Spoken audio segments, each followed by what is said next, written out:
重刑犯。马兰听到这3个字的时候，整个人大惊失色，连忙说道：怀特律师，能不能想想办法走走后门，给我换一家看守所啊？我这种手无缚鸡之力的老太太，怎么去跟那些重刑犯斗啊？到时候还不得被人打死在里面。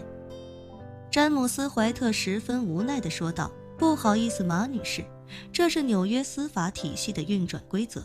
以你目前涉嫌的罪名来看，贝德福德山惩教所就是你目前唯一的去处，这不是我能解决的了的。我是律师，要在法律允许的框架内做事，而不是去破坏法律的框架。马兰顿时慌张无比，开口问道：怀特律师，你们美国的监狱里面有狱霸吗？就是那种监狱里头他最大，带着谁就欺负谁的那种人。这个詹姆斯·怀特尴尬地说道：据我所知，在任何国家任何地方的监狱里面应该都有这种现象，不过您也不用过于担心，一般情况下只要你不去招惹那些狱霸，那些狱霸也不会跟您这种岁数的人起什么冲突。况且您进去之后有任何问题都可以给我打电话，我会安排人解决。听到詹姆斯·怀特这么说，马兰算是稍微松了口气。他想到上次自己进看守所的遭遇，心中暗忖，上次主要就是因为有肖老太太和肖薇薇这2个仇家，所以张桂芬那个狱霸才变了法儿的欺负老娘。若是没有他们2个王八蛋，张桂芬那个土包子也未必就会主动找老娘麻烦。等到了这美国的看守所，我就尽量低调些，想来也应该不会有什么问题。这时詹姆斯·怀特看了看时间，开口说道：马女士，我还有事情要处理，就先走了。等你到了贝德福德山惩教所之后，有任何需要随时给我打电话。好好好，马兰慌忙点了点头。詹姆斯·怀特再次提醒道：对了，马女士，别忘了中午吃好一点。据我所知，因为议会一直缩减监狱预算的原因，监狱里面的伙食确实不太好，而且就算有钱，也不是什么都能买得到的。马兰忙道：我知道了，中午说什么都得让医院给我准备一顿满汉全席。中午在享受了一顿堪比满汉全席的丰盛午餐之后，马兰被警察带离了医院。由于马兰涉嫌运输多达5公斤的违禁品，按照法官的要求，他将被送往纽约北部韦斯特切斯特郡的贝德福德山惩教所。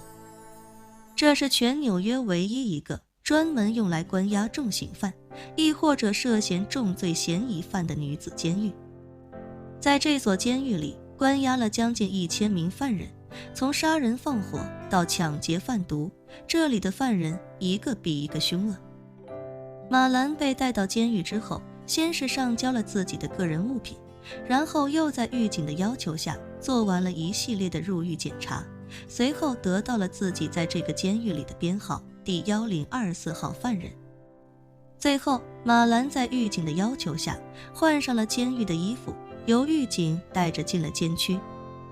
2进宫的马兰虽然身在异国他乡，但对这一系列流程也算是轻车熟路了。此时此刻，他脑子里想的是自己究竟会遇到一群怎样的狱友。上一次进看守所，他遇到了肖老太太和肖薇薇，以及那个比牛还壮的张桂芬。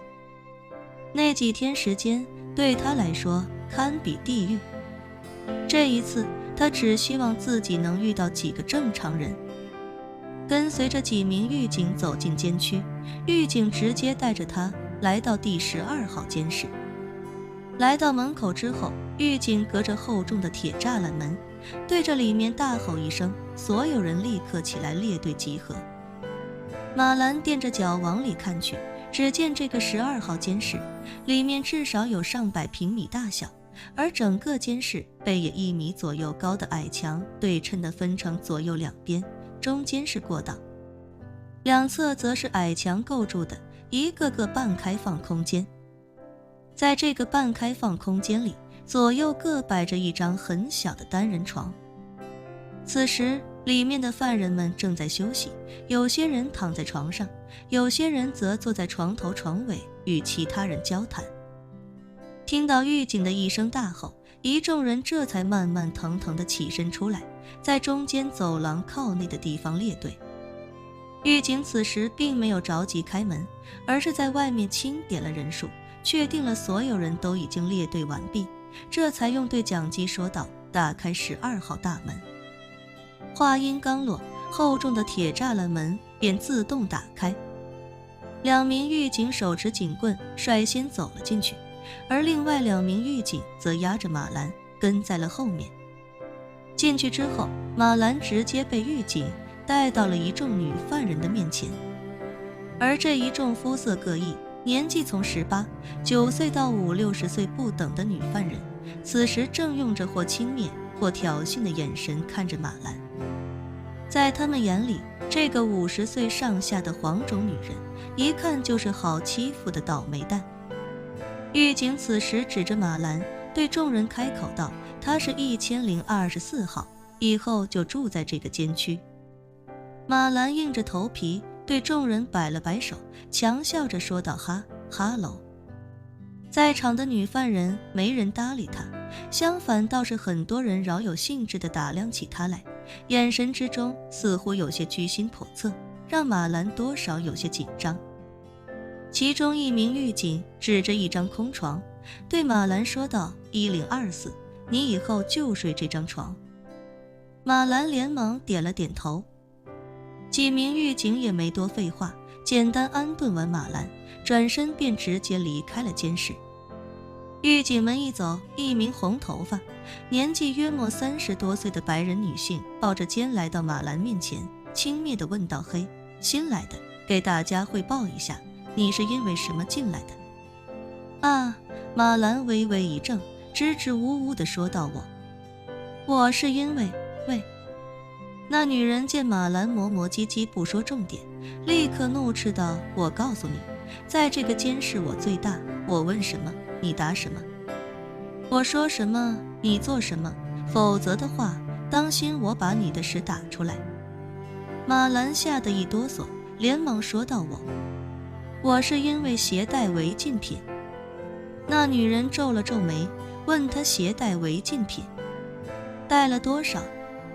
马兰连忙说道：“带了5公斤。”卧槽！那女人惊讶不已地说道：“5公斤？你确定你没有耍我？”马兰慌忙说道：“不敢，我说的可都是实话。”那女人上下打量了马兰一会儿，开口问道：“你是毒贩？”马兰连忙摇了摇头：“我不是。”那女人又问：“那你是为毒贩服务的，或者是什么帮派成员？”马兰怕对方误会自己，连忙再次摇头：“不是，我是无辜的，是被人骗着带行李坐飞机，稀里糊涂被抓住的。”那女人一听这话，顿时松了口气，看着马兰轻蔑一笑，一耳光便抽了过去，抽得马兰眼冒金星。马兰哎呦一声，正要问他为什么打自己，便听那女人开口道：“我还以为你是什么了不得的大人物，原来就是个被人骗了当骡子的蠢猪。”